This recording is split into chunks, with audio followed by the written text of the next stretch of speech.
El dolor abdominal agudo en relación a datos epidemiológicos, pues la literatura nos menciona que en el 2014 11,1 millones de personas acudieron a servicios de urgencias en Estados Unidos con dolor abdominal, lo que representa un 8% de todas las visitas de urgencias ese año.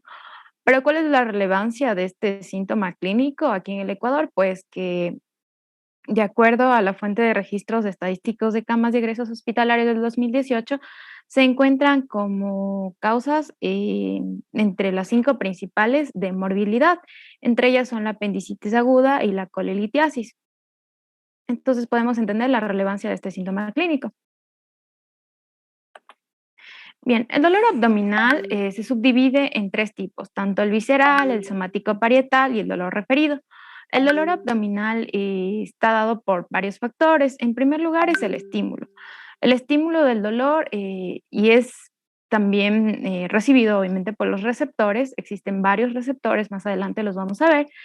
Y también este dolor es conducido por vías nerviosas desde el sitio de la lesión hasta el sistema nervioso central. Asimismo, la interacción de las influencias modificadoras en la transmisión del dolor. Y brevemente, pues el dolor visceral es un dolor mal localizado, es un dolor que el paciente lo refiere a un dolor profundo. En cambio, a diferencia del dolor visceral, el dolor somático es un dolor de mejor localización, suele ser intenso. Y el dolor referido, pues es un dolor percibido a distancia del órgano afectado.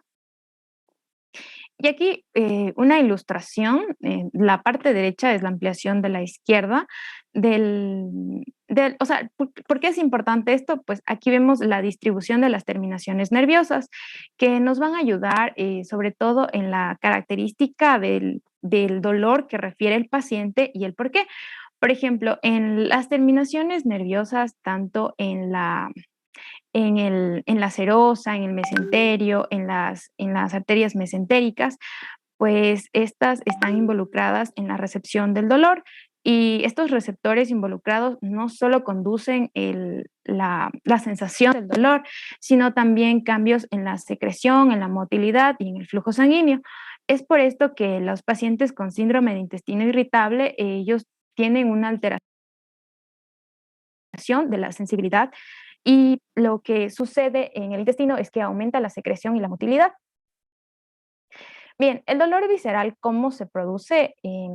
Bueno, antes de empezar esto de aquí, las vísceras se encuentran inervadas precisamente por los nervios aferentes vagales y los nervios sensitivos viscerales espinales.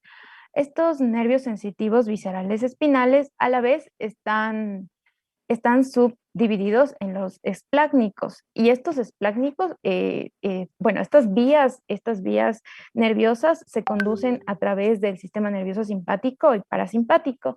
Es por eso que, por ejemplo, el dolor el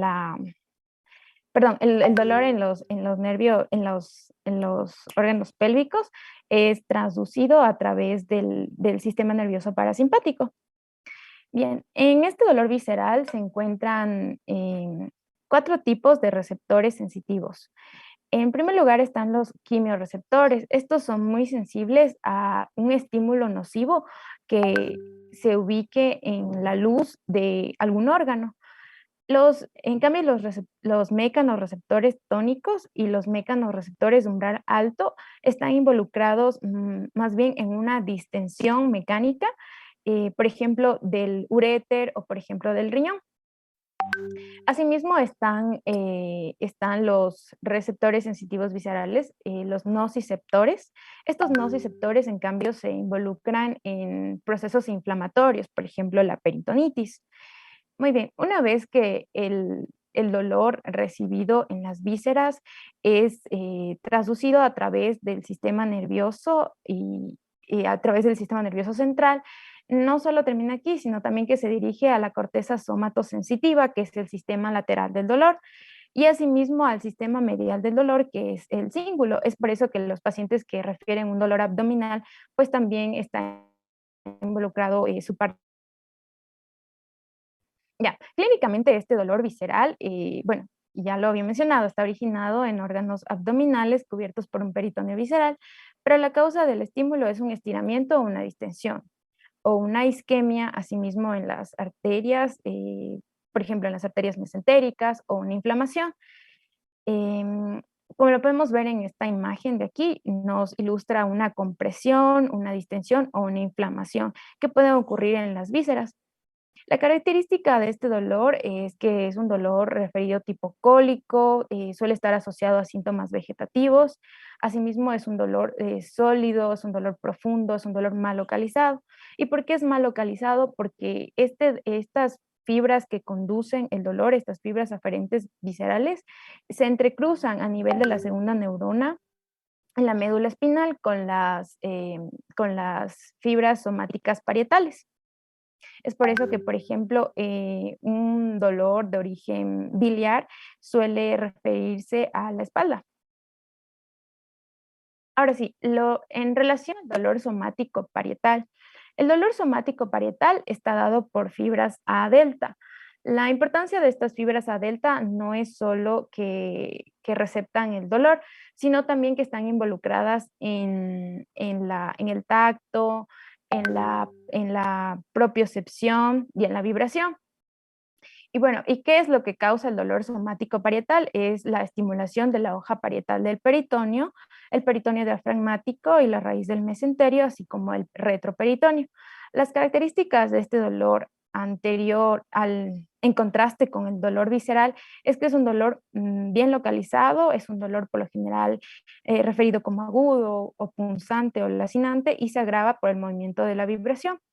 Y aquí lo que les decía sobre las fibras A delta, que también están involucradas en la vibración. Y bueno, de una forma ilustre en cómo diferenciar el dolor somático del dolor visceral, es por ejemplo en el caso de la apendicitis.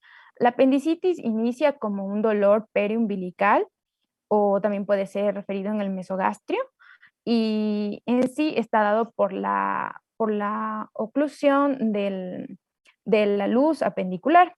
Entonces, a medida que transcurre el tiempo, se inflama la pared del apéndice. Entonces, al inflamarse la pared del apéndice, va a tocar lo que es el peritoneo parietal, y es ahí cuando el paciente ya no refiere un dolor profundo, sino más bien es un dolor más localizado. O sea, pasa de ser un dolor visceral a un dolor somático.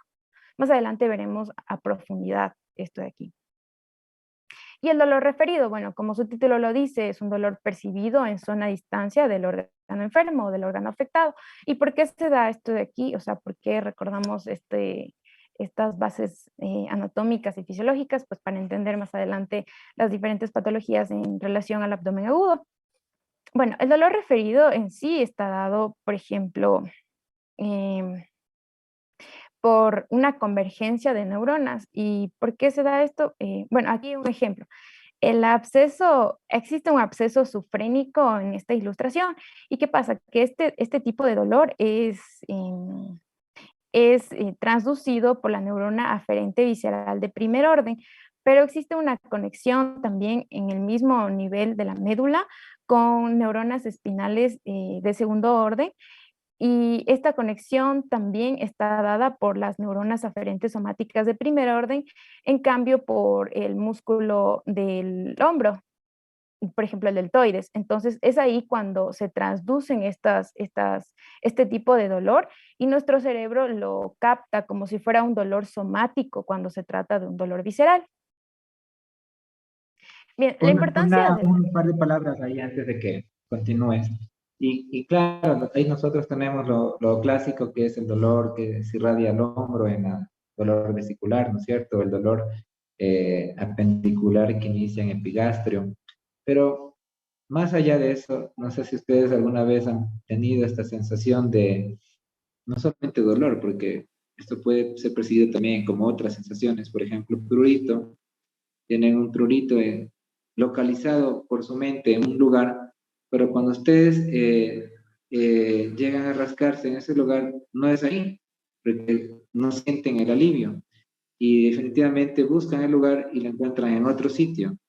Y entonces también esa sensación referida puede no solamente ser con dolor, sino también con estos otros eh, sensaciones que pueden existir, como por ejemplo prurito o sensaciones térmicas, también puede ser calor o frío. Entonces, esto referido no solamente para dolor. Eso quería comentar. Sigue, por favor. Listo, doc. Bueno, en relación a la evaluación que vamos a hacer a un paciente que refiere dolor abdominal, es muy importante considerar la anamnesis, el examen físico y los estudios de imagen necesarios.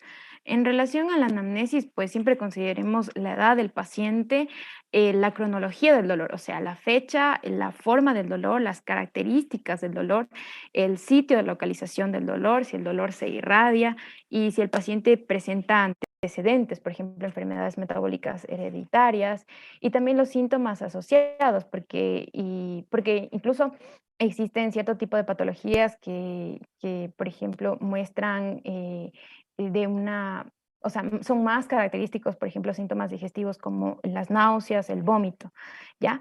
También tenemos que tener en cuenta los antecedentes gineco-obstétricos, por ejemplo, antecedentes menstruales en relación a mujeres en edad fértil y asimismo el alcoholismo. Y bueno, cuando evaluamos a un paciente con abdomen agudo, no solo es importante evaluar el estado fisiológico general, sino también evaluar la perfusión de los órganos. Eh, en relación a evaluar el estado fisiológico general, debemos darnos cuenta si se encuentra un paciente con shock o con inestabilidad hemodinámica. Esto en relación a una hipoperfusión, por ejemplo, un paciente taquimneico, un paciente hipotenso, taquicárdico, un paciente con cambios en la coloración de la piel, por ejemplo, un paciente también con una alteración en el llenado capilar, un paciente con alteración del ritmo cardíaco, etcétera. Y en relación a la evaluación de la perfusión de los órganos, pues no solo es importante el examen físico y la anamnesis, sino también datos aparte, como son el lactato sérico, recuento de plaquetas, bilirrubinas séricas y la escala de Glasgow. Esta imagen de la derecha es una tabla que se trata de la puntuación de la evaluación secuencial de la insuficiencia orgánica, entre sus siglas en inglés denominada SOFA, y está dada sobre todo, bueno, su utilidad está dada sobre todo en pacientes con una respuesta inflamatoria sistémica en sepsis temprana. Entonces nos mencionaba, por ejemplo, que un paciente que refiera dolor abdominal agudo con este score SOFA mayor a 2 más el lactato sérico mayor a 2, pues debemos pensar en un paciente con shock. Bueno, y para evaluar para describir esta escala, esta tabla se refiere precisamente a los sistemas de órganos individualizados. Por ejemplo, el respiratorio, la PAFI, la presión arterial de oxígeno y la fracción inspirada de oxígeno, medida en unidades de milímetros de mercurio y está dado, por ejemplo, en puntuación 1 es menor a 400, 2 menor a 300, 3 menor a 200 y 4 menor a 100. Asimismo, nos mide la coagulación en relación a las plaquetas, bilirrubinas totales en relación a función del hígado, en sistema nervioso central también toma en cuenta la escala de Glasgow, tanto verbal, motora como ocular. En renal está la creatinina y la producción de orina. Asimismo, tenemos una comparación de las causas habituales del dolor abdominal agudo. Entonces aquí para, bueno, no cansarles tanto, vamos a ver rápidamente sobre estas principales causas de dolor abdominal. Entre ellas está la apendicitis, que este tipo de dolor es gradual. Más adelante vamos a ver el patrón de dolor en la apendicitis. De localización, como les había mencionado anteriormente, es un dolor que inicia periumbilical y posteriormente se ubica en el cuadrante inferior derecho. Su carácter es difuso inicialmente y posteriormente localizado por este inicio visceral y después pasa a ser un dolor somático parietal. Los pacientes lo refieren como una molestia, no tiene una irradiación y la intensidad es moderada. Asimismo, la colecistitis, que se trata de delitos en la vesícula biliar, es un inicio agudo, la localización está dada en el epigástrico, puede también ubicarse en el cuadrante superior derecho, asimismo como en el omóplato derecho. Sí tiene una irradiación en el omóplato, es lo que les explicaba sobre el dolor referido, tiene un carácter descriptivo constructivo y en relación a la pancreatitis, pues es un dolor agudo, es un dolor por lo general localizado en el epigastrio, tiene un factor descriptivo penetrante o sí, penetrante, sobre todo este tipo de dolores en mi cinturón. Y la intensidad va de moderada a muy intenso. En relación a la úlcera péptica perforada, pues es un inicio repentino, localizado en el epigastrio, de carácter inicialmente localizado y posteriormente difuso. Es un dolor sin irradiación y suele ser muy intenso. En dolores con patología más grave, por ejemplo, cuando existe una isquemia o un infarto mesentérico, es un dolor repentino, es un dolor muy intenso, difuso y no tiene irradiación. Asimismo, por ejemplo, en la rotura de un neurisma aórtico abdominal, asimismo es un dolor repentino de característica súbito, suele estar localizado en el abdomen, también lo refieren en la espalda o en el flanco de un carácter difuso. El factor descriptivo es que es un dolor desgarrador, discapacitante para el paciente y una irradiación pues no tiene y la intensidad suele ser muy elevada. En relación a la gastroenteritis, pues es un dolor gradual, localizado en la zona periumbilical. Las características es que es un dolor difuso, sin irradiación y espasmódico. O sea, es intermitente este tipo de dolor. Y la enfermedad inflamatoria pélvica suele ser de un inicio gradual, puede estar en la pelvis ubicado, tiene un carácter localizado, es un factor descriptivo como molestia y tiene una irradiación superior del muslo. Asimismo, esta intensidad de... doctor, ¿puedes esperar un momentito, por favor? Seguro, no hay problema.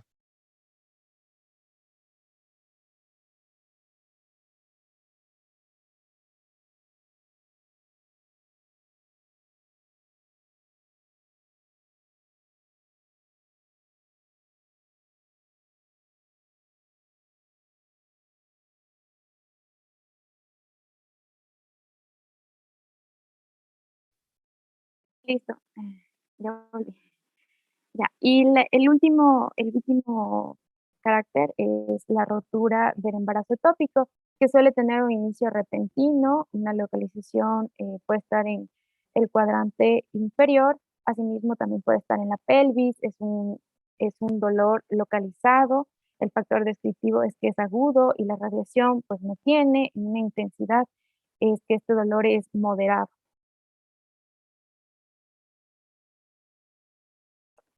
En relación a la anamnesis, aquí veremos sobre la cronología y la localización del dolor.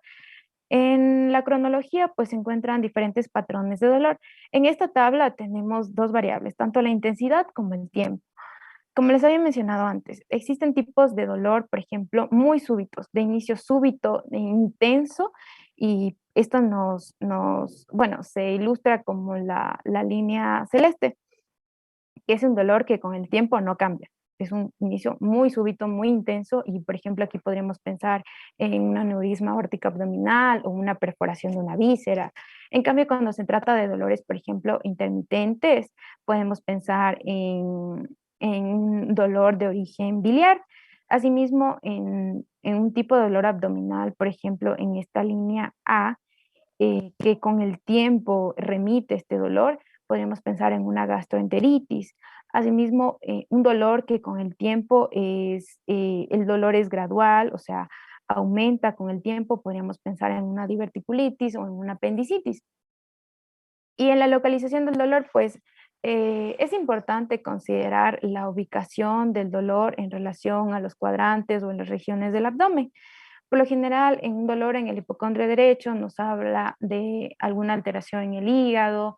Por ejemplo, el hígado duele en abscesos hepáticos o cuando existe una distensión de la cápsula de Gleason.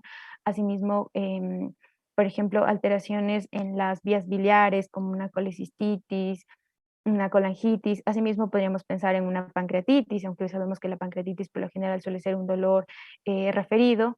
En el epigastrio, por lo general, podríamos pensar en una úlcera gastroduodenal, en una gastritis aguda o una enfermedad por reflujo gastroesofágico.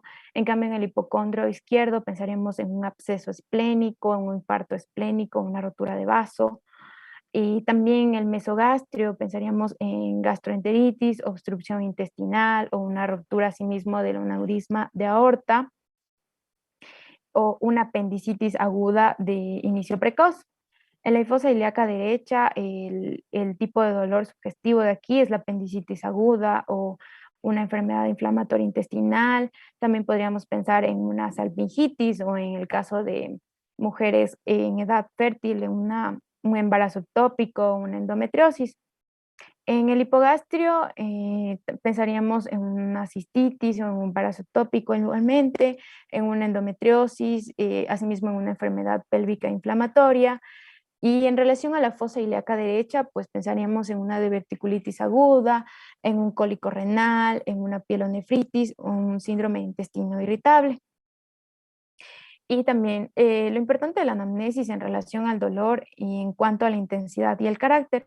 Este se subdivide en tres tipos, pues podemos tener un dolor incapacitante que lleva a la postración al paciente, por ejemplo, en una rotura de aneurisma, en una perforación de víscera o una pancreatitis grave.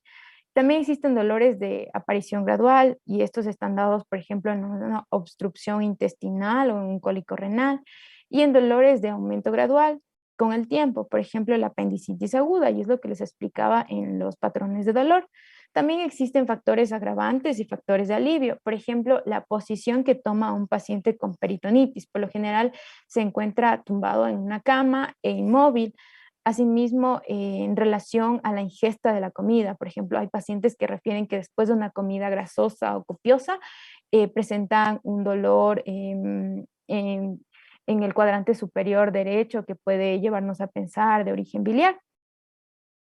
Asimismo, por ejemplo, un dolor de una úlcera gastroduodenal, que ciertos pacientes refieren que el dolor se atenúa con ingesta de cierto tipo de comidas. También podríamos pensar en, por ejemplo, en los cambios en la deposición o en dolores relacionados al estrés o con el uso de medicamentos. Por ejemplo, el, el consumo indiscriminado de los AINES, que nos puede llevar a pensar en un paciente con una úlcera péptica. También en la anamnesis tenemos síntomas acompañantes que es importante recabar. Por ejemplo, los síntomas constitucionales, un paciente que nos refiere que acompañado del dolor abdominal está la alza térmica, hay escalofríos o sudores nocturnos, asimismo la pérdida de peso. En cambio, en síntomas digestivos podemos ver las náuseas, nos puede referir el paciente náuseas, vómitos, diarreas, flatulencias o estreñimiento. Aquí tenemos la imagen de un vómito fecaloide y es, por ejemplo, ahí podemos pensar en una obstrucción del tubo digestivo distal y también, por ejemplo, si al dolor abdominal se acompaña la ictericia o se acompaña el dolor, el dolor al orinar, que es la disuria, o también si existen cambios en la menstruación y el embarazo. Y en antecedentes médicos, bueno, está dado que pacientes con obstrucción parcial del intestino delgado, litiasis renal o enfermedad inflamatoria pélvica, por lo general tienden a hacer recaídas. Y también que pacientes, por ejemplo, con obstrucción intestinal sin antecedentes quirúrgicos y ha tenido una recaída, es muy probable que ahora su patología sí sea quirúrgica. Y también tenemos que tener en cuenta en los antecedentes médicos que pueden haber ciertos medicamentos que se dan para tratar otra patología que nos puedan originar el dolor abdominal. En el examen físico es muy importante evaluar el aspecto del paciente, no simplemente por el shock y los distintos signos que nos pueden revelar una hipoperfusión hemodinámica, sino también el patrón respiratorio de un paciente, si se encuentra taquipneico, por ejemplo, o la posición en la cama. Por ejemplo, pacientes con peritonitis, nos menciona la literatura que estos pacientes toman una posición fetal o, por ejemplo, están tumbados en la cama inmóviles, que se rehúsan a entablar una conversación con el médico, etcétera. Y también pacientes que muestran una fases álgica o pacientes que se encuentran ictéricos. También es importante en el examen físico, bueno, al evaluarlo, el descubrir a los pacientes desde la línea de los pezones hasta los muslos. Y asimismo, en tanto en relación a la inspección, pues bueno, en pacientes que tengan un abdomen excavado, podemos verlo en irritaciones peritoneales masivas, cuando se da una perforación de una víscera hueca con una peritonitis masiva, o pacientes que presenten una distensión abdominal, por ejemplo, en procesos de ascitis, etcétera. Sí, en relación al el examen físico también es importante la auscultación, los ruidos hidroaéreos y realizarlo en cada cuadrante o región abdominal. Asimismo, realizar signos clásicos, por ejemplo, para cuando pensamos en una patología referente al dolor que el paciente tiene. Por ejemplo, en relación a la apendicitis aguda, se realiza el signo de McBurney, que es la exploración del tercio medial, eh, del tercio medial entre la cresta ilíaca derecha y el ombligo. Entonces, si existe una palpación en esta área y si existe una sensibilidad y un dolor intenso referido por el paciente, pues podemos decir que este signo de McBurney es positivo. Y aquí tenemos un algoritmo en relación al dolor abdominal agudo y los estudios de imagen y los diagnósticos más probables que podemos encontrar en un paciente. Por ejemplo, si se trata de un paciente que se encuentra postrado y vemos signos de shock o inestabilidad hemodinámica, pues podemos consultar urgente con cirugía o valorar por ECOFAST, que es una ecografía abdominal dirigida que se hace sobre todo en pacientes traumatizados o para evaluar el líquido intraperitoneal. Asimismo, en diagnósticos más probables, pues podemos pensar aquí en una víscera perforada, en una pancreatitis grave, en una rotura de vaso o una rotura de aneurisma aórtico. Si no se encuentran estos signos de inestabilidad hemodinámica y existe un dolor o sensibilidad en el cuadrante inferior derecho, podemos realizar diferentes tipos de scores. Aquí este algoritmo nos menciona la puntuación de Alvarado, que más adelante la veremos con mejor descripción, pero este de aquí evalúa tanto náuseas, vómitos, sensibilidad al dolor, migración del dolor, ¿ya? Y, por ejemplo, si existe esta puntuación de Alvarado menor o igual a 4, podemos, según este algoritmo, dar un alta con seguimiento de 24 a 48 horas. Pero si existe una puntuación de Alvarado mayor a 5, se realiza una tomografía computarizada del protocolo de apéndice, que de acuerdo a la literatura, la tomografía computarizada tiene una sensibilidad del 90% en relación al diagnóstico con el apendicitis. Si el paciente tiene una edad menor a 20 años, se debe realizar una ecografía del cuadrante inferior derecho. Si es una paciente embarazada, pues obviamente no le vamos a someter a radiación innecesaria y se menciona aquí una resonancia magnética de acuerdo al protocolo del apendicitis. Y en los diagnósticos más probables, de acuerdo a la sensibilidad en el cuadrante inferior derecho, pues en primer lugar la apendicitis aguda. En mujeres podemos pensar en una torsión ovárica o en un embarazo ectópico, asimismo.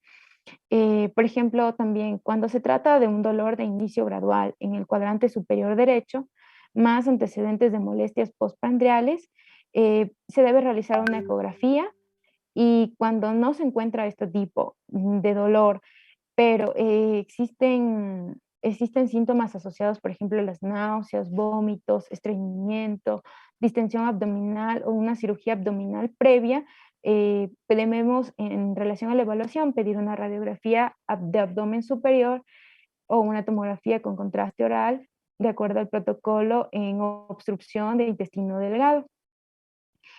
Cuando esto de aquí está descartado, pero existe un inicio brusco, un dolor difuso, con una defensa involuntaria y sensibilidad de rebote, podemos pensar en una peritonitis y aquí se debe realizar, si es necesario, una radiografía de abdomen superior o una tomografía con contraste. Y entre los diagnósticos más probables, pues está la víscera perforada por la peritonitis. Bueno, se da la peritonitis por esta víscera perforada. También podemos pensar en una diverticulitis o en un infarto mesentérico, asimismo como una pancreatitis aguda. Bueno, vamos a continuar con las causas del dolor abdominal agudo.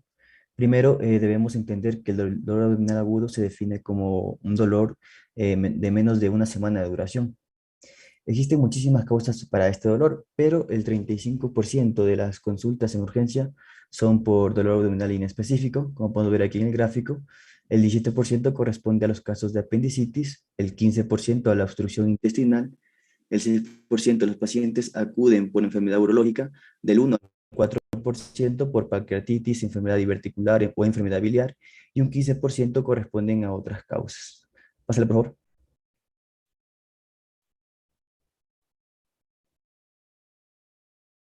Bueno, empezaré por la apendicitis. Esta se define como dijo mi compañera, como una inflamación del apéndice vermiforme. Este se encuentra en la base del ciego y la apendicitis es una de las causas más comunes de dolor abdominal. También es ya que posee una incidencia de 100 por cada 100.000 habitantes y es un poco más frecuente en hombres que en mujeres. Al inicio, esta se presenta con síntomas leves como anorexia, náuseas, dolor periumbilical. eh, Luego de 6 a 8 horas, el dolor va a migrar al cuadrante inferior derecho y se van a desarrollar los signos de peritonitis como el signo de Bloomberg, el de Robson y el de McBurney principalmente. Bueno, cuando es una apendicitis no complicada, es frecuente encontrar febrículas de 38 grados y una leucocitosis leve. Pero cuando la apendicitis ya está asociada a una perforación o a un absceso, la fiebre ya es más alta y la leucocitosis es más severa. También es importante tener en cuenta que la punta del apéndice puede migrar a diferentes posiciones, como podemos ver en esta imagen, ya que puede ser retrocecal, subcecal, preilial, posilial o pélvica, y dependiendo de esto puede variar sus manifestaciones clínicas. Por ejemplo, los síntomas de un apéndice anterior inflamado va a producir un dolor marcado y localizado en el cuadrante inferior derecho, mientras que un apéndice retrocecal puede causar un dolor abdominal sordo. Por otro lado, en un apéndice pélvico, la ubicación del dolor también puede ser atípica, ya que puede causar sensibilidad por debajo del punto de McBurney, que explicó mi compañera, y estos pacientes también suelen quejarse de frecuencia urinaria y disuria, o también de síntomas rectales como tenesmo y diarrea. Pásale, por favor. Ya. Los datos de anamnesis, examen físico y los números de leucocitos se resumen en estas escalas. Como podemos ver aquí, existen algunas, pero la más usada es la puntuación de Alvarado, en donde cada una de estas características clínicas, como la migración del dolor, la anorexia, las náuseas, etcétera, tienen una puntuación que sumados en total da 10. Cuando la puntuación es menor a 4, se puede excluir el diagnóstico de apendicitis. Y si es que la puntuación es de 5 a 6, hay una sospecha de apendicitis.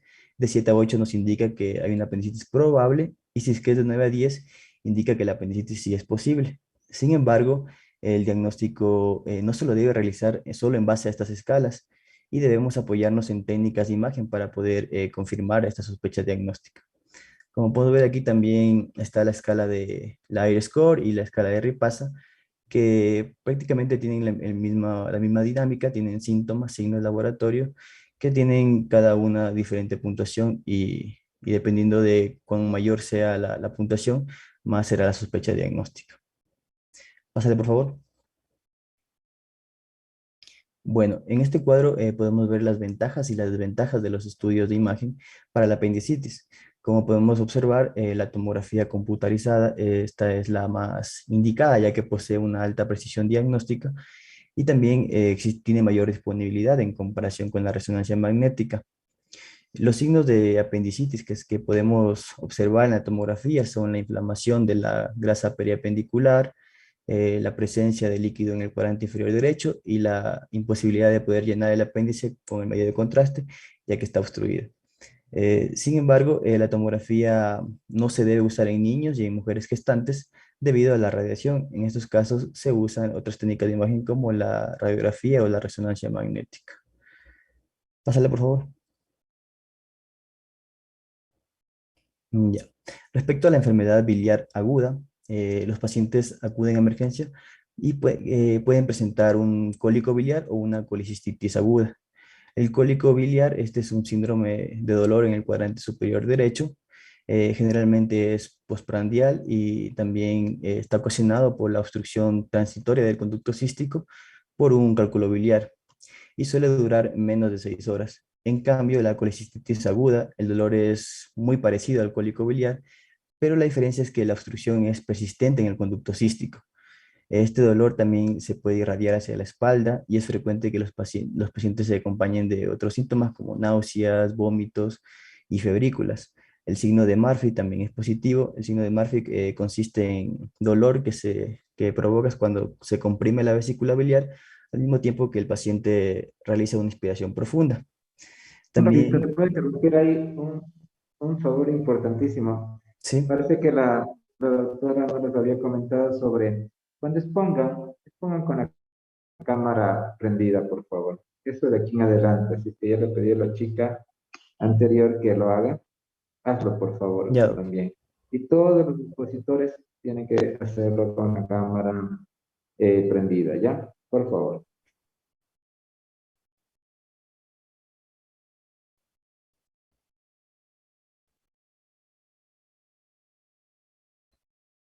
ya, ahí está. Bueno, Dale. ya. También en esos pacientes es habitual encontrar una elevación de la bilirrubina sérica total, también de la fosfatasa alquilina. También para el diagnóstico de colecistitis son útiles los criterios de Tokio, como pueden ver en esta imagen. Los signos locales de inflamación son el signo de Murphy y la palpación de masa, sensibilidad o dolor en el cuadrante superior derecho. También los signos sistémicos de inflamación son fiebre, proteína C reactiva elevada y también el recuento de leucocitos elevados. También se incluye los hallazgos de imagen.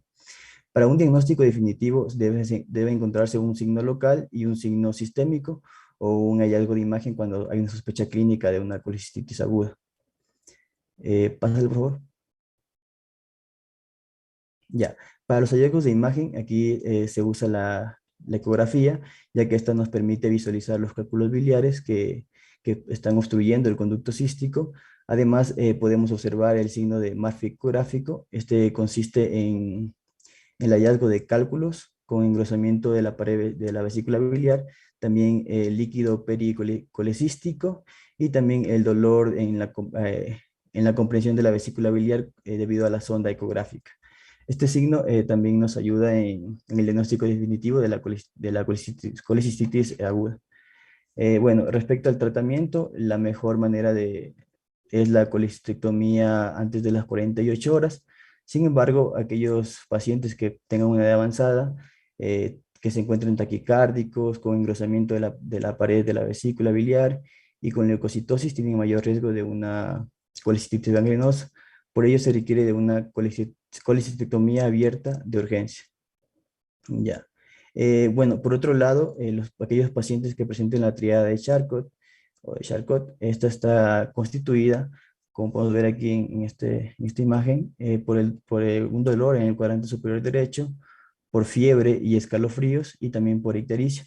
Esto hace sospechar de una colangitis. La colangitis es la obstrucción de las vías biliares y también el tratamiento se debe administrar líquidos por vía intravenosa, antibióticos y realizar un drenaje biliar mediante una endoscopia.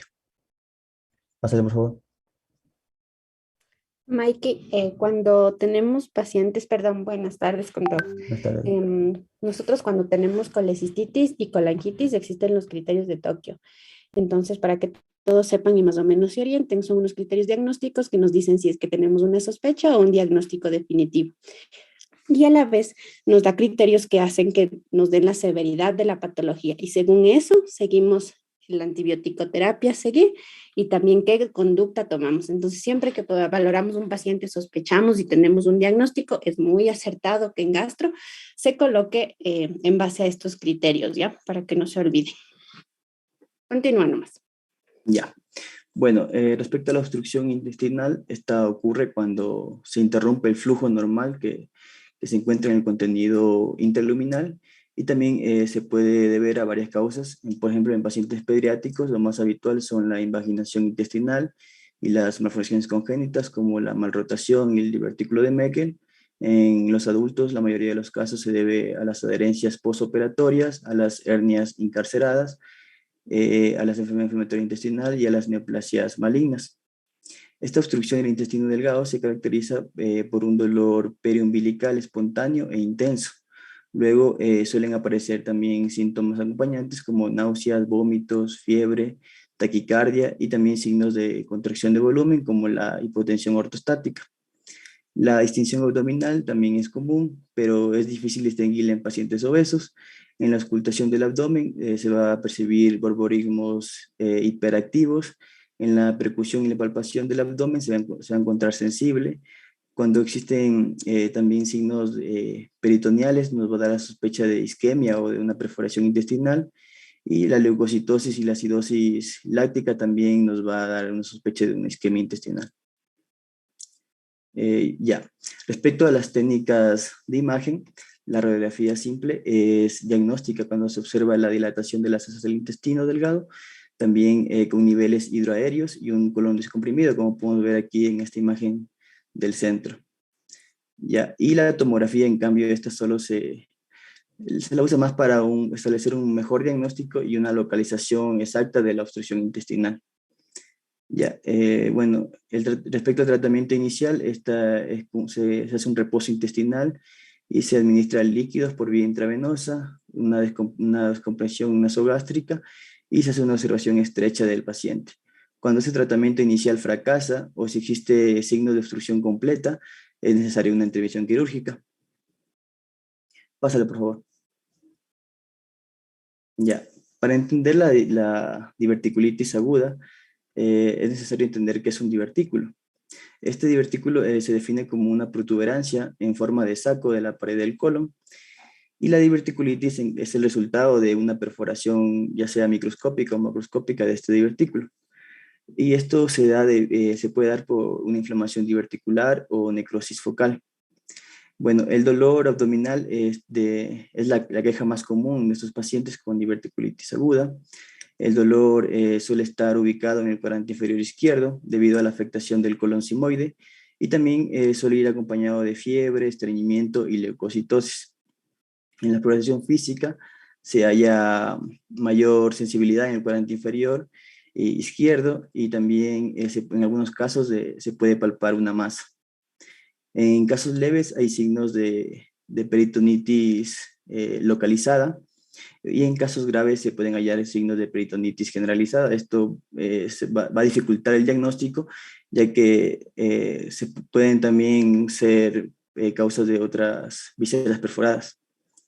Ya, respecto a las técnicas de imagen, la tomografía es el método más fiable y se la debe realizar cuando hay una sospecha de una diverticulitis. Como podemos ver en esta tomografía, hay una leve induración de la grasa perisigmoidea que está señalada con la flecha continua, y también hay un engrosamiento del mesocolon sigmoideo que está señalado con la flecha discontinua. También se observan múltiples divertículos, los cuales están señalados con puntas de las flechas. Pásale, por favor. Ya. La gravedad de la diverticulitis se describe mediante la clasificación de Hinchey. Cuando el caso es leve, sin hallazgos de perforación en la tomografía, se puede tratar de forma ambulatoria. En cambio, los casos de grado 1, que ya tienen un absceso pericólico confinado, requieren de hospitalización para poder administrar antibióticos por vía intravenosa. Los pacientes con una diverticulitis grado 2, es decir, con un absceso remoto, ya sea retroperitoneal o pélvico, se les debe realizar un drenaje guiado por tomografía computarizada, y también se les debe administrar antibióticos de amplio espectro por vía intravenosa. Finalmente, los casos de grado 3 y 4, donde ya hay una peritonitis generalizada o una peritonitis fecal, ya requieren una cirugía de urgencia. Pásale, por favor. Ya. La pancreatitis aguda, en cambio, este es un proceso inflamatorio del páncreas que comienza como un dolor en el epigastrio, que es constante, y a veces se describe como un dolor perforante que puede llegar incluso hasta la espalda o hacia la región escapular izquierda. También se acompaña de otros síntomas como fiebre, anorexia, náuseas y vómitos. En la exploración física se va a observar al paciente con angustia, taquicárdico y taquipneico. En la exploración del abdomen se va a ocultar borborismos hipoactivos. En la palpación y en la percusión va a haber una marcada sensibilidad en el epigastrio. Ya, cuando hay necrosis pancreática con una hemorragia van a aparecer estos signos que podemos ver en estas imágenes. El de la izquierda es el signo de Turner, el cual se caracteriza por equimosis en el flanco, Y la imagen de la derecha es el signo de Cullen, que se caracteriza por equimosis periumbilical. Las extremidades en estos pacientes también suelen estar frías y cianóticas debido a la perfusión insuficiente. Y a los exámenes de laboratorio, por otro lado, estos se pueden hallar una leucocitosis, la amilasa sérica y en orina puede estar elevada, la lipasa sérica también puede estar elevada y dependiendo también de la gravedad de la pancreatitis, se van a hallar otras alteraciones como de los valores séricos de electrolitos, de calcio, glucosa sanguínea, de las pruebas bioquímicas y también de la gasometría también puede estar alterada. Pásale, por favor. Mikey, con respecto a la pancreatitis, es súper importante y para todos que sepan bien cómo es el dolor de la pancreatitis aguda, para que sepan que es un dolor típico. Entonces, descríbela otra vez y si alguien tiene más que acotar acerca del dolor, díganos, porque es súper importante que sepan bien cómo es la clínica del dolor abdominal, debido a que ese es uno de 3 criterios que se utilizan para el diagnóstico. Entonces debemos estar súper claros cómo es el dolor exacto para que nosotros cataloguemos como una pancreatitis. No podemos equivocarnos en esa parte, ¿ya? Entonces no se olvide. Ya, como les mencionaba, el dolor de la pancreatitis es un dolor constante que se localiza en el epigastrio y también se describe como un dolor perforante hacia la espalda o hacia la región escapular izquierda. Sí, exacto. A veces mencionan como un dolor en hemicinturón. Suele describirse también. Listo, sigue nomás. Ya, pásale, por favor. Bueno, respecto a las técnicas de imagen, en la radiografía, en un tercio de estos pacientes con pancreatitis se puede observar anomalías como la elevación de un diafragma, se pueden observar derrames pleurales, atelectaxias basales o infiltrados pulmonares. En la ecografía abdominal, el páncreas se va a observar agrandado y hipoecoico, y también se pueden visualizar cálculos biliares como una posible causa de esta pancreatitis. La tomografía computarizada se reserva más para pacientes con pancreatitis grave o complicada. Ya, en esas complicaciones pueden ser locales o pueden ser sistémicas como la hipovolemia, el shock, la insuficiencia renal o la insuficiencia hepática. También es importante esto que ven al lado derecho, que son las escalas. Existen varias escalas para poder evaluar la gravedad de la pancreatitis. Entre ellas, las más utilizadas son la puntuación de Ranson y el índice clínico de gravedad de la pancreatitis aguda, por sus siglas en inglés BISAP. Bueno, la puntuación de Ranson, esta consta de 5 criterios iniciales, que son la edad, los leucocitos, la glucemia, el LDH y el aspartato transaminasa, y de 6 finales, que son el hematocrito, el BUN, el calcio en suero, la presión de oxígeno, el déficit de base y el secuestro de líquidos. Cuando hay presencia de 1 o 3 criterios de estos de aquí, va a indicar una pancreatitis leve, y la mortalidad va a ir aumentando significativamente cuando hay 4 o más criterios. Es decir, mientras más criterios haya, más la mortalidad aumenta. Por otro lado, los parámetros de BISAP son el nitrógeno ureico, mayor a 25 miligramos por decilitro, el deterioro del estado mental, de acuerdo a la escala de Glasgow. También se mide el síndrome de respuesta inflamatoria sistémica, el cual se define por 2 o más criterios de los que podemos observar en esta imagen, como lo son la temperatura menor a 36 o mayor a 38 grados, una frecuencia respiratoria mayor a 20 respiraciones por minuto, una frecuencia cardíaca mayor a 20 por minuto, o también los leucocitos menores a 4.000 o mayores a 12.000 por mililitro. Otro parámetro es la edad mayor a 60 años y el derrame pleural. Pásale, por favor. Bueno, también tenemos la clasificación de Atlanta. Esta tiene una gran utilidad para los pacientes, para poder saber el estado del paciente. Los pacientes que no tienen una insuficiencia orgánica y no tienen complicaciones, se los designa como pancreatitis leve. En cambio, la pancreatitis aguda, moderadamente grave, esta se caracteriza por una insuficiencia orgánica que es transitoria y que se resuelve en 48 horas. La pancreatitis aguda grave, en cambio, se caracteriza por insuficiencia orgánica y también por complicaciones locales y sistémicas mayor a 48 horas. Estos pacientes ya van a requerir de cuidados multidisciplinarios en unidad de cuidados intensivos, y también en algunos pacientes se puede presentar incluso trombosis de la arteria cólica, la cual discurre por la cabeza del páncreas, y en estos casos ya se va a requerir una laparotomía de urgencia. Pásale, por favor. Ahí verás, para nosotros valorar la gravedad de la pancreatitis y utilizamos también otros scores como son el score Apache 2 y también el score de Marshall modificado. Entonces usamos Marshall modificado porque ese nos da el tipo de fallo que tienen los pacientes que te va a ayudar a luego valorar en esta pancreatitis leve, moderadamente severa o severa. Entonces, eso nos tienen que olvidar también, esos scores. El score de Ramson ya no lo utilizamos mucho, más bien en la actualidad usamos más el BISAP, el Apache 2 y el score de Marshall. Ese sí los usamos. Entonces, para que no se olviden y revisen más o menos qué parámetros son los que utilizan. Y otra cosa, no siempre es una cirugía de emergencia.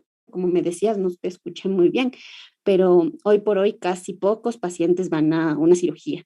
En la pancreatitis hay criterios, hay complicaciones locales y hoy hay manejo endoscópico y percutáneo que se hacen primero antes de llegar a una cirugía. Eso antes era en el pasado que estos pacientes iban a operarse, pero hoy hay un manejo diferente. Creo que si vemos luego pancreatitis y si no, pues nos podemos tener una clase, pero sí, luego cuando veamos pancreatitis sí vemos un poquito más a fondo esa parte, ¿ya? Pero para aclararles un poquito eso. Continúa nomás. Bueno, la úlcera péptica, este es un defecto en la mucosa gástrica o duodenal, que se va a extender hacia la muscularis mucosa y hacia capas más profundas. Ya, con el tiempo se han reducido estos casos de úlcera péptica debido al uso de inhibidores de la bomba de protones, también por la erradicación de una de sus mayores causas, que era el Helicobacter pylori, y también por una mejoría en los métodos endoscópicos para el control de la hemorragia. Aparte del Helicobacter pylori, otra de las causas frecuentes de una úlcera péptica es el uso prolongado de antiinflamatorios no esteroides. Ya, estos pacientes se van a presentar con un dolor abdominal difuso e intenso que va a tener un inicio súbito. Por lo general no poseen sintomatología previa, más que este dolor abdominal intenso y difuso. Ya, en la exploración abdominal se va a hallar la peritonitis, también una sensibilidad de rebote y una rigidez muscular. Todo paciente que tenga este dolor abdominal intenso de inicio repentino, que se acompañe con rigidez muscular y también que se observe un aire libre intraperitoneal en los estudios de imagen, se debe sospecharse de una úlcera péptica. Ya, este aire libre intraperitoneal es el neumoperitoneo, el cual se puede visualizar en una radiografía de tórax, como podemos ver en esta imagen, que se encuentra bajo el hemidiafragma derecho. Ya, en casos de dudosos, donde no se puede apreciar bien, se utiliza la tomografía computarizada para poder observar el edema que es característico en la región del antro gástrico y el duodeno. En casos de que exista una peritonitis difusa o un colapso hemodinámico, se utiliza la laparotomía. Y la endoscopia no se usa para el diagnóstico de úlcera péptica, ya que la insuflación del estómago puede abrir alguna perforación que ya esté sellada. Pásale, por favor. Bueno, respecto a la isquemia mesentérica aguda, esta se da por una oclusión de un vaso mesentérico debido a una embolia que puede prevenir de algún ateroma aórtico, de un trombo cardíaco o de alguna trombosis mesentérica. Bueno, afecta con mayor frecuencia a la arteria mesentérica superior, posiblemente por el ángulo de nacimiento. Los pacientes también, por lo general, todos los pacientes que tengan esta isquemia mesentérica aguda suelen tener antecedentes de enfermedad aterosclerótica. Por otro lado, también la isquemia mesentérica no oclusiva es el resultado de una perfusión visceral inadecuada. Está ocasionada por un shock cardiogénico o séptico. El pronóstico de estos pacientes en general es desfavorable, ya que la mayoría de los casos están con comorbilidades cardiovasculares. Las manifestaciones clínicas que se caracteriza es por un inicio súbito de retortijones epigástricos y también por un dolor periumbilical. También estos pacientes suelen estar acompañados de otros síntomas como diarrea, vómitos, distensión y melenas. Ya, la mejor prueba diagnóstica es la angiografía por tomografía. Estos pacientes suelen ser derivados para la revascularización y para la resección intestinal por la isquemia. Pásale, por favor. Ya, la rotura del aneurisma aórtico abdominal se caracteriza por el inicio repentino, del dolor abdominal intenso. Es un dolor tipo desgarro que se localiza en la zona media del abdomen y está asociado también a mareo y a diaforesis. Aquí podemos ver una imagen de una aorta normal y al lado derecho un aneurisma aórtico. Bueno, en la exploración física se va a palpar una masa abdominal pulsátil y dolorosa. La triada clásica de estos pacientes que se presentan en el 75% de los casos es la hipotensión, la masa pulsátil y el dolor abdominal. Esto ya nos indica una intervención quirúrgica de urgencia. Bueno, la ecografía también es útil en el diagnóstico de un aneurisma aórtico, sobre todo en pacientes con estado de shock y también es una prueba suficiente para que ya se proceda a la intervención quirúrgica. Pásale, por favor. Ya, el síndrome compartimental abdominal se define como una elevación de la presión intraabdominal por encima de los 12 milímetros de mercurio. Esta presión se puede medir conectando un traductor a una sonda urinaria y con el paciente en posición supina.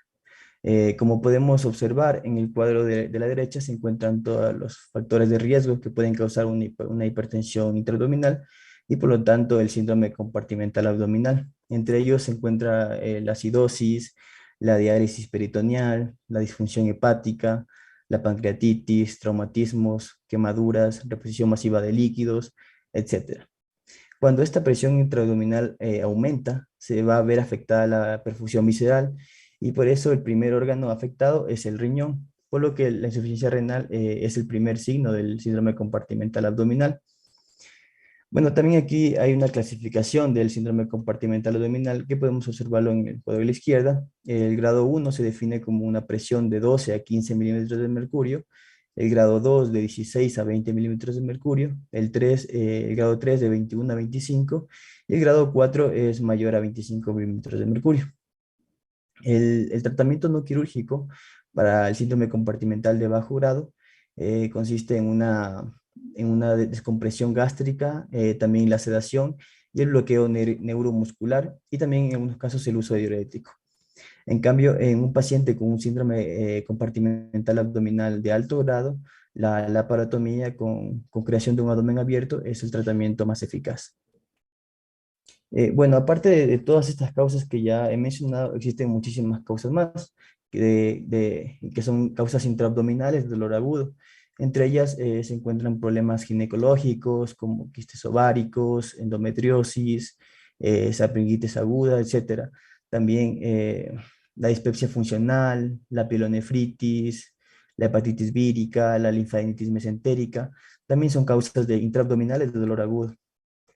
Pásale, por favor.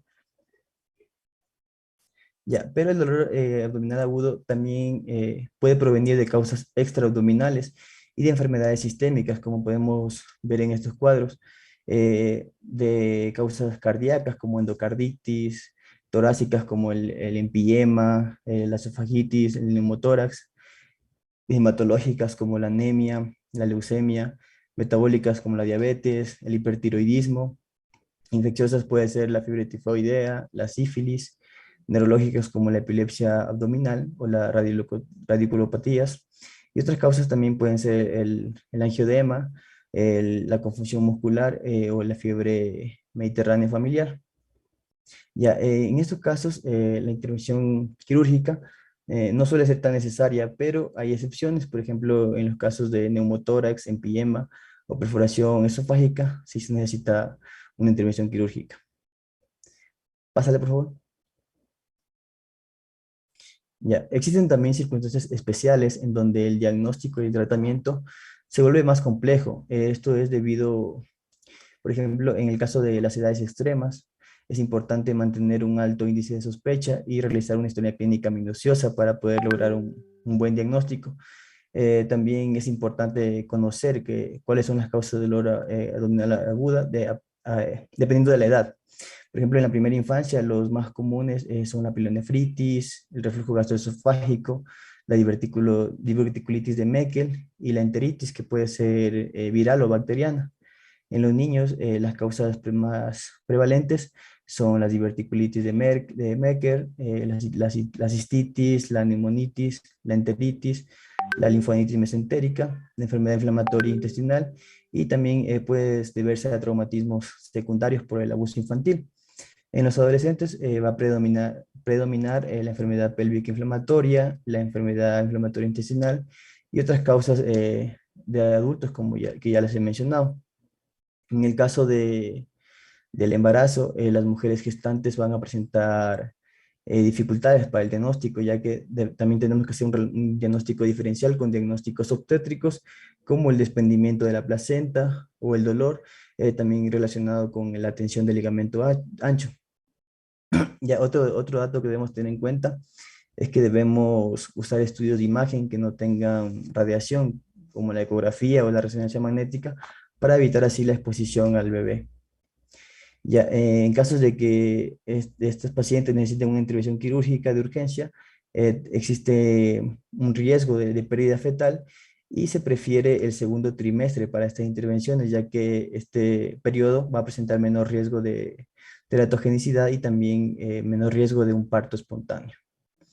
En el caso de huéspedes inmunodeprimidos, eh, además de las causas de la población inmunocompetente que ya mencioné, también puede presentarse causas exclusivas de estos pacientes, como lo son la enterocolitis neutropénica, la pancreatitis inducida por drogas, la enfermedad del injerto contra el huésped, la neumonitis intestinal e infecciones por citomegalovirus. Además, el diagnóstico en estos pacientes es difícil, ya que pueden incluso carecer de signos definitorios de un dolor abdominal, como lo son la fiebre, los signos de peritonitis y la leucocitosis. Pásale, por favor. Ya. Finalmente, hablaré del tratamiento farmacológico de una forma general. Primero, la literatura recomienda que no se debe retrasar la administración de opiáceos o de analgésicos hasta tener la evaluación quirúrgica definitiva, ya que está comprobado en 6 estudios diferentes que la administración temprana de estos analgésicos y opiáceos no retrasa ni el diagnóstico ni la intervención quirúrgica. Y además, el paciente se mantiene más cómodo. Bueno, aquí les he puesto una imagen del uso de algunos medicamentos. Como podemos observar, cuando es un dolor cólico, se usa metamizol, meticlofenaco, ketorolaco o incluso un opiáceo mayor. En caso de que el dolor no sea de tipo cólico y si es leve, se va a usar paracetamol.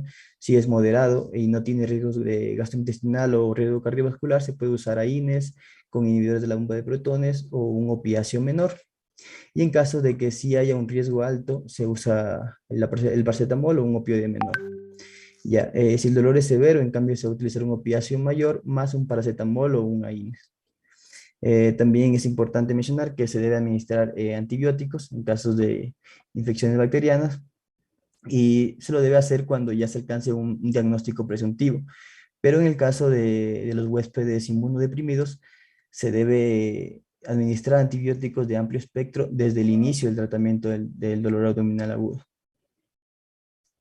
Pásale, por favor. Bueno, eso es todo, doctor. Muy importante la revisión que han hecho de la parte de dolor abdominal agudo. Tengan en cuenta que nosotros debemos en la consulta justamente diferenciar dolores abdominales que no sean de severidad, que por ejemplo pueden estar asociados a una diverticulosis, a un intestino irritable, a una dispepsia, con patrón de dolor postprandial agudo o distrés postprandial, pero debemos diferenciar de otros dolores y dolores que podrían ser severos y que motivan la ida a emergencia. Por ejemplo, el dolor referido de una apendicitis que inicialmente está en epigastrio, que es vago en su inicio, visceral, ¿no es cierto? El dolor que se puede diferenciar por las horas de evolución de un cólico biliar, de una colecistitis, hablamos de más de 6 horas, ¿no? En permanencia del dolor. El dolor de una pancreatitis aguda, que en realidad creo que va a ser muy difícil que la veamos en una consulta, sino que va, es tan intenso que va, tan cortante que va a una emergencia. Entonces, nosotros como tal debemos orientarnos por cuadrantes o puede ser también por las 9 regiones en el examen físico. Cuadrantes 4 de 19 regiones para ubicar anatómicamente los órganos que podrían estar en esa área.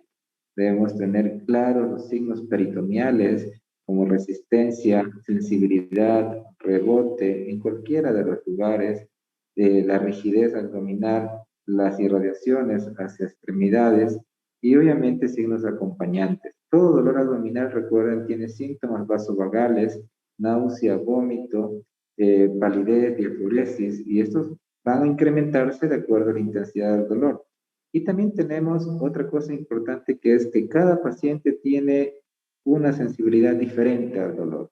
Puede ser alguien que tenga solo un cólico de gases y esté yendo a esa emergencia y le estén tratando de operar el apéndice. Pero asimismo puede ser alguien que tiene una apendicitis aguda y tiene 4 días de evolución y ya tiene un plastrón y están dando por ahí. Entonces, esa variabilidad en la percepción del dolor también nos complica. Mientras nosotros obremos de una manera ordenada, hagamos una buena historia clínica, un buen examen físico, porque a veces, y les cuento, hay dolores que no cuadran, ¿no? Es un dolor abdominal que ahí viene 2, 3 veces a una consulta y sí el dolor. Y le tocas el abdomen y no hay tanta sensación de organicidad. Y de repente le tocamos la espalda y lo que tiene es un problema lumbar severo con irradiación hacia la parte abdominal. Todo tiene que ser examinado. Y otro caso, pues, los dolores funcionales en el intestino irritable son dolores que inclusive también pueden, la intensidad, hacernos pensar que es un abdomen quirúrgico, ¿no? Eso es lo que debemos diferenciar, un abdomen de manejo clínico de un abdomen de tratamiento quirúrgico, que no se nos pase una apendicitis, que no se nos pase una diverticulitis, que no se nos pase una isquemia intestinal, ¿no? Bueno, les agradezco. Estamos la siguiente clase el próximo martes y por favor no se olviden de hacerme llegar las preguntas y yo en relación a esto, pues con Cintia tener una reunión para las calificaciones de todos, ¿ya? Nos vemos la próxima. Hasta luego. Gracias, Doc. Gracias, Doc. Gracias, Doc. Hasta luego. Gracias, Doc.